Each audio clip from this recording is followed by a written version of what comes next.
Good morning all, and Ian. I thought I'd do something slightly different today and give you a brief look at the Aivlasoft electronic flight bag, which I've used now for a good 3 years. I got it when it first came out, and it was so handy that I've used it ever since. So what I'm going to do is quickly take you through what it is and what it does, what it can do, because I don't use every facility that it offers. So let's get started. So it comes in two parts. Actually, you can download a demonstration version, which lasts for 30 days. After which, obviously, it stops working. You'll have to buy it if you like it. It also comes with a very extensive list of checklists that you can import into it, and I'll show you that shortly, which includes most of the main aircraft that we use in our simulations, either FSX, FSFX or P3D. Unfortunately, this doesn't work with X-Plane. Hopefully the next version, which will be completely new, will, but we won't know that until it's released. So anyway, let's get on with the show. So it comes in two parts. I said this part is the data provider, and all it does, it works in the background and it supplies all the data required for the visual part, which is the electronic flight bag itself. And when it starts, I'll bring it over and show you. So the display unit, so the data provider, as I say, provides all the necessary data, and the display unit displays the information that required. Now you're not going to see a lot at the moment because I'm not in the sim, but we'll briefly go through this. When you first set it up, you'll need to set up all the folders, etc. The simulator using, there are the simulators that you can use with it. Obviously navigation data is important, so make sure that whichever one you're using, either NavData Pro or Navigraph, that you set it correctly. It's very explicit in the instructions, so you can't really go wrong. But should you need any help, then please contact me and I'll gladly offer my advice.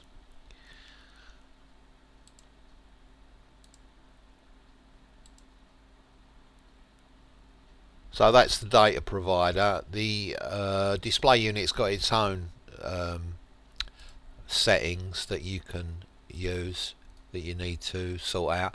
You can run this, as I do, on a separate computer over a network, and the display unit you're watching at the moment is actually on the computer that my flight sim's on, but I do run the display unit when flying on my other computer.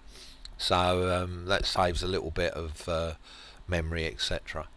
Right, let's talk about the charts.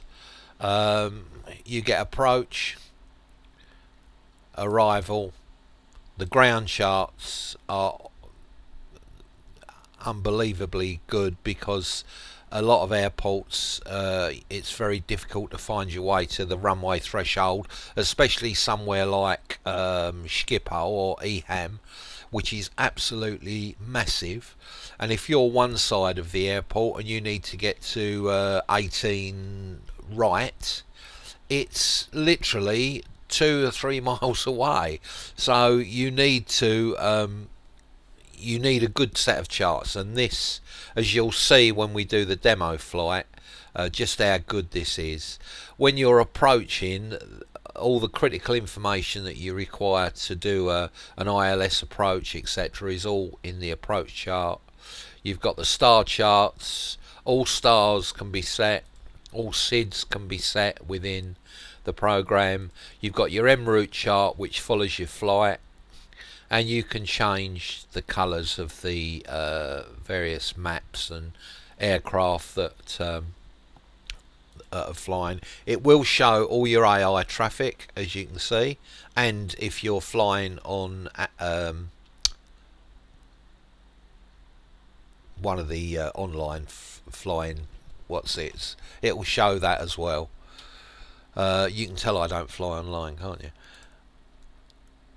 Okay, you can change the colour of the aircraft symbol, which is very handy of a night, and you can also change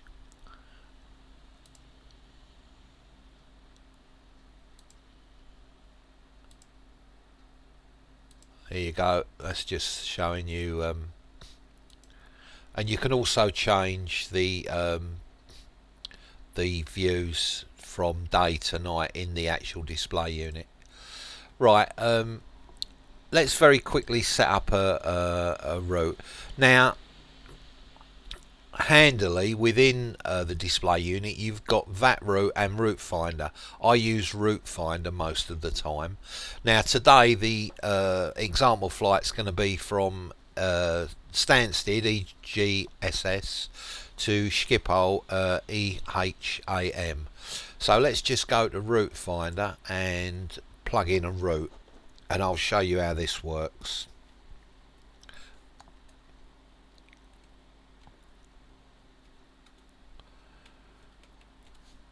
So we find route, we're going to use SIDS and stars and RNAV. So find route,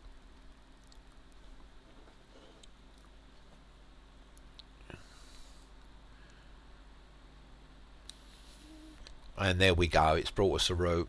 EGS, Clacton, the airway, and Redford, and which is pretty that's an average route from Stansted. So we click OK, and it populates the display unit with the route that we're going to use. Now what we need to do is put in our cruise altitude, which today is going to be 25,000 feet, and let's include airports and procedures in that as well. So we're going to be using the Airbus. This is set up for the 321, but it works for all of them, so don't worry about that. Okay, so we can save that now, and that will save to a folder of your choice. So you can pull this flight plan back and use it again and again if you require.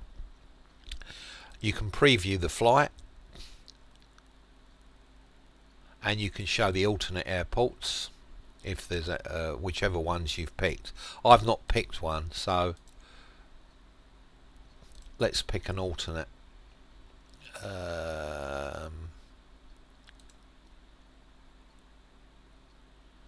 So let's pick EHRD, which is going to be our alternate today. Get airport data, and there we go. So we add that. That's now our alternate. So we go back to route setup. We preview the route now and show alternate. There's EHRD, our alternate airport. Close that. Okay, so we'll go back to route setup. Save, yes.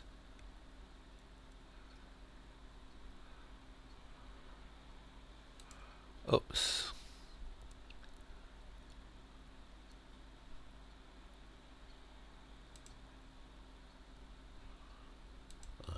I've obviously wiped something out there.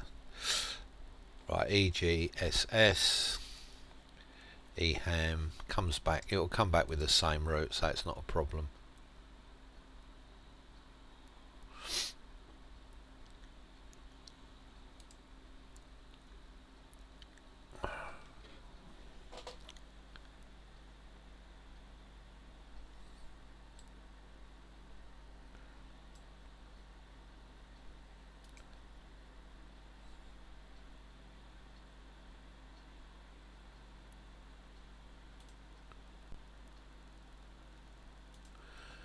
actually. That gives me a good chance to show you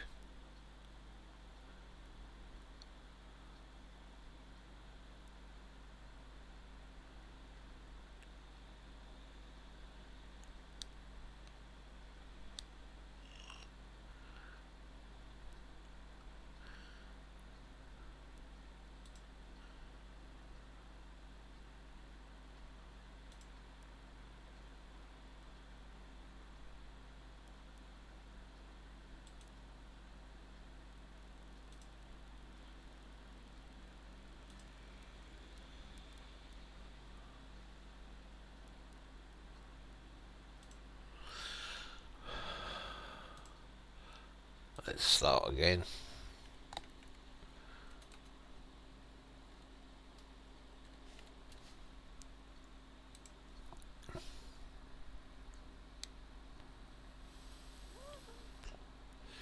The yellow dot here, the yellow button, it indicates whether or not you're connected to the flight simulator that you've chosen to use. Right, there we go. Let's just put in the altitude again. Right, now we can activate this. When you save, if you obviously that never saved to the correct. So if we go to settings, folders and links, there's the routes folder.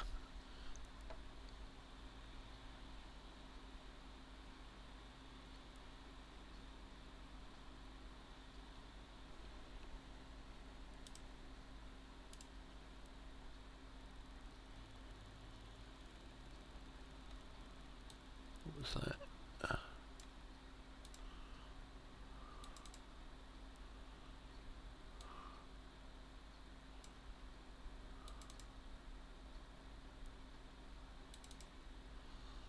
And routes. Oh, that should have saved in there, but it didn't for some reason. Strange. Let's just check that again.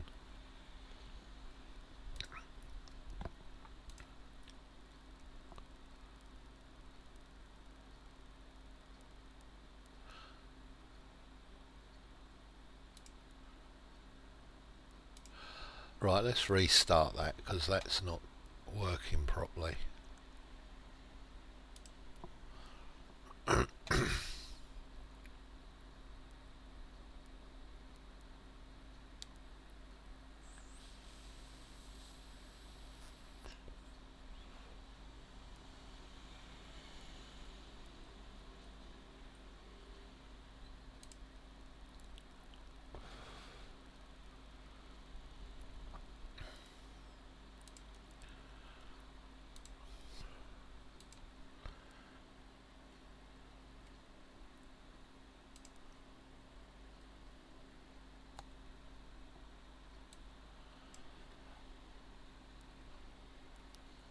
It's 25,000 there.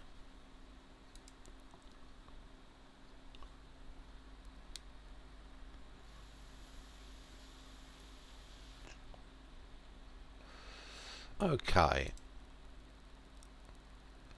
Right, put the altitude in, 25, and let's try and save that again.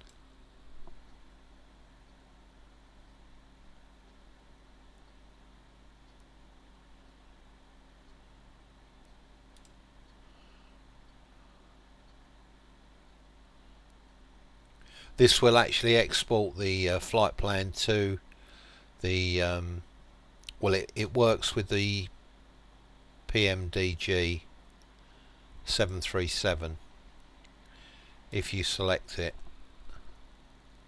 Right, there we go. That's imported that. That's exported that now. I'll just do that again to show you the box that came up. So there you've got the actual flight plan that saves to Aivlasoft. You can then select the aircraft that you wish to save it with, and those include the Airbus, iFly, Quality Wings, KML, whatever that is, the Level D 767, and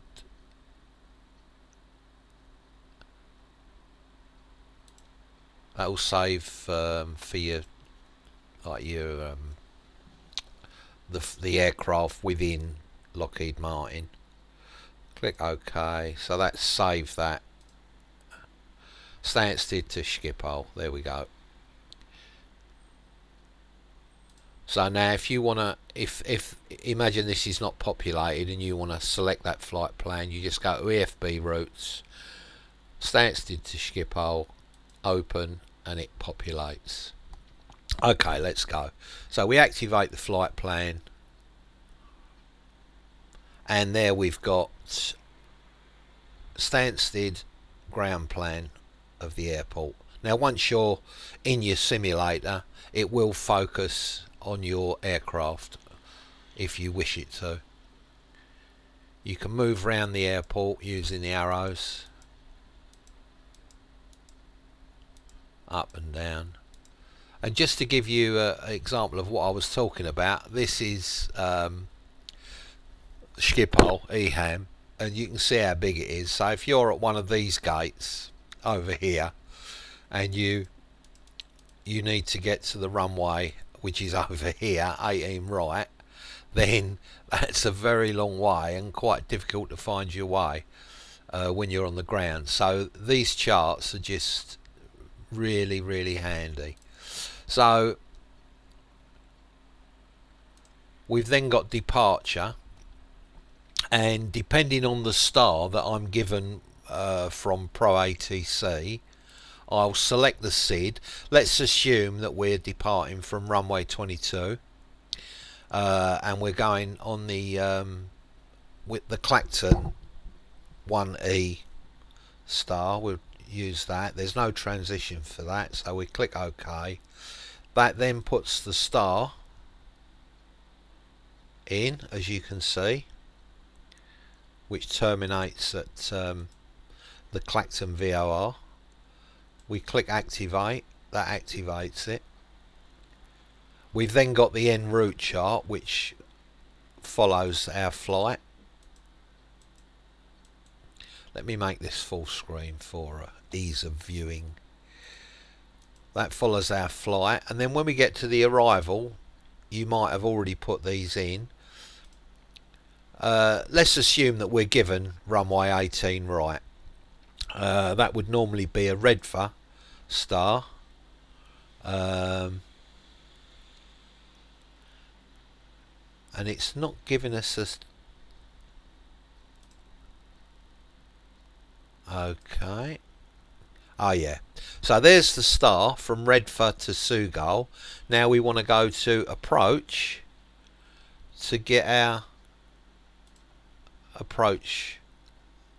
So 18 right, ILS runway 18 right, and our, let's assume they gave us Sugal. It's normally SUG 3B or Sugal.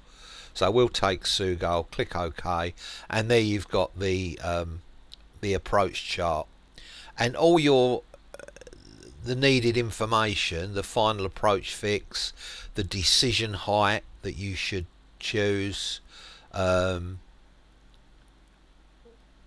elevation above the ground for the airport, for your pressurization, 4 feet, so that will be 0 obviously, and also the altitude that you need to be at to capture the ILS and glide slope, which is 2,000 feet.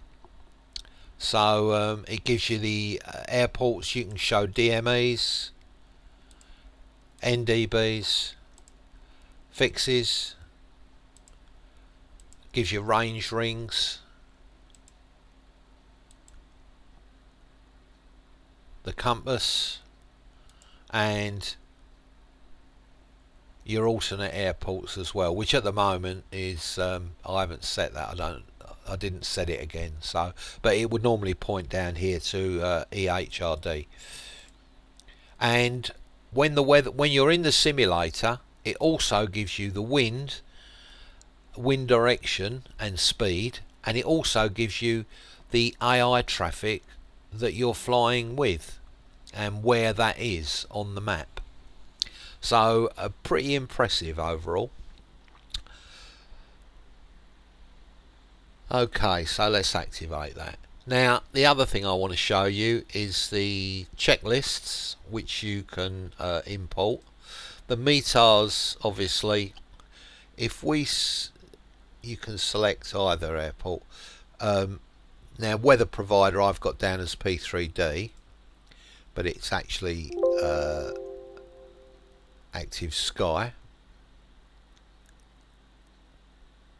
So what we need to do now is go to System and Settings, Folders and Links,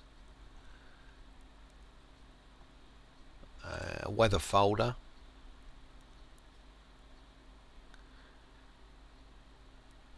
and now I've got to find that ASCA, that's it.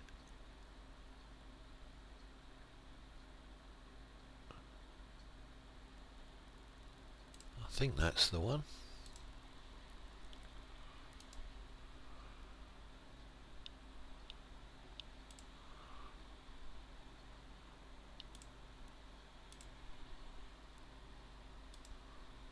There you go.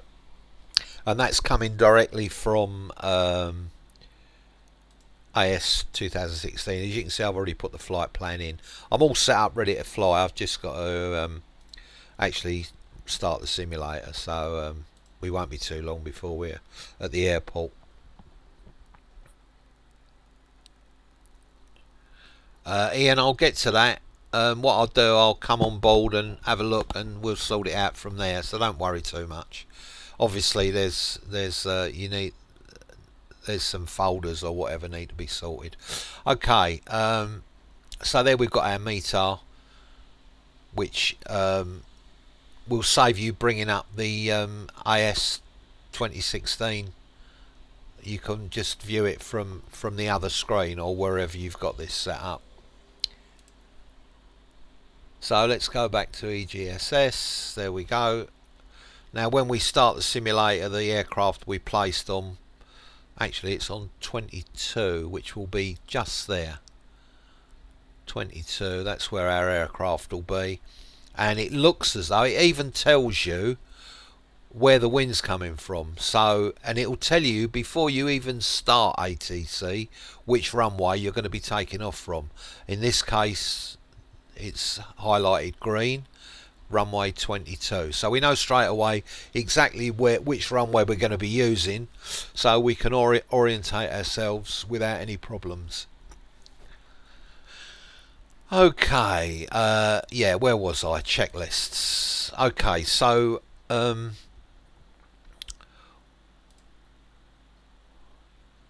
that's set to Boeing. I've got to be honest, I've not used these checklists before, so bear with me for a moment. Checklist editor. Select your aircraft. Airbus.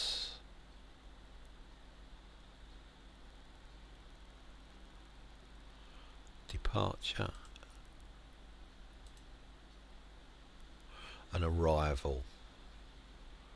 So there we go, departure and arrival. Now it won't let me save that for some reason, I don't know why.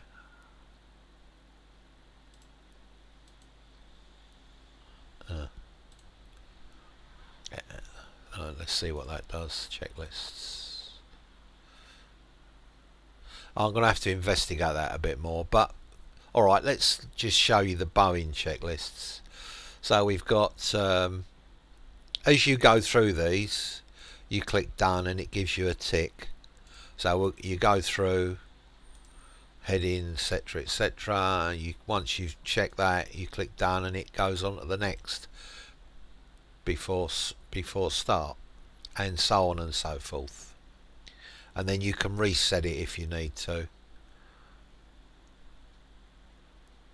I will look into that, and but as I say, I don't use the checklists because I use FS to crew.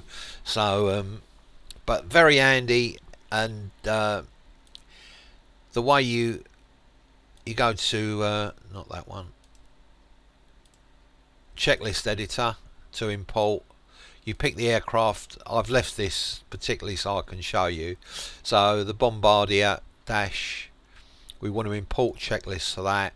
The checklist, as I showed you, you can download from the Aivlasoft website. You highlight, once you've unzipped the file, open, and as you see, successfully imported, and there we go.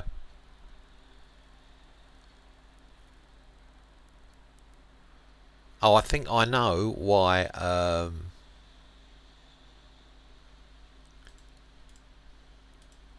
think I know why that's. If we go to route setup, look, the Boeing aircraft.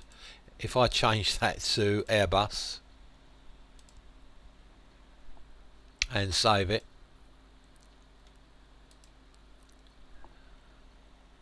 let's see if that's the reason. We go to checklists, departure. There we go.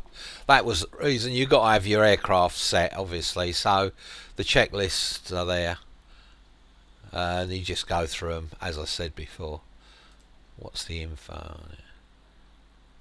Yeah. Okay.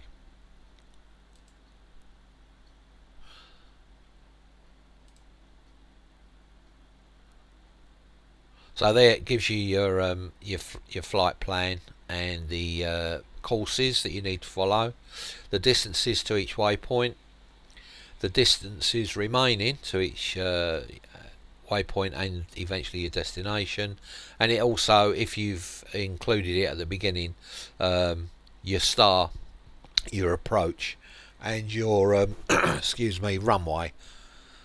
So pretty much everything. I mean, I've not really use this to its fullest extent.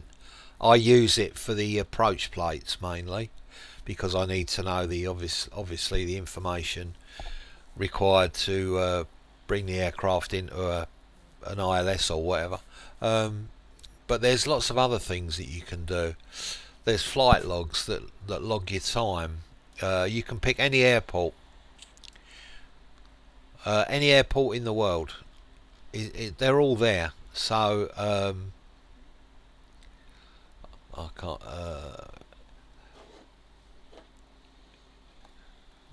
UUEE. There we go. Russian Federation. Don't ask me to say that. Get airport data. And there we go. Now it won't show you the actual airport unless you're actually using the flight plan for that airport. So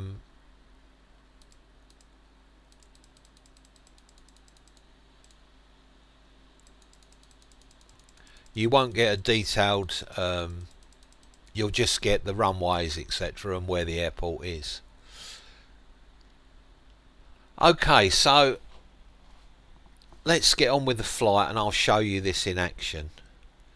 So I'm going to pause it there for a couple of minutes and I'll be back very shortly. So see you soon.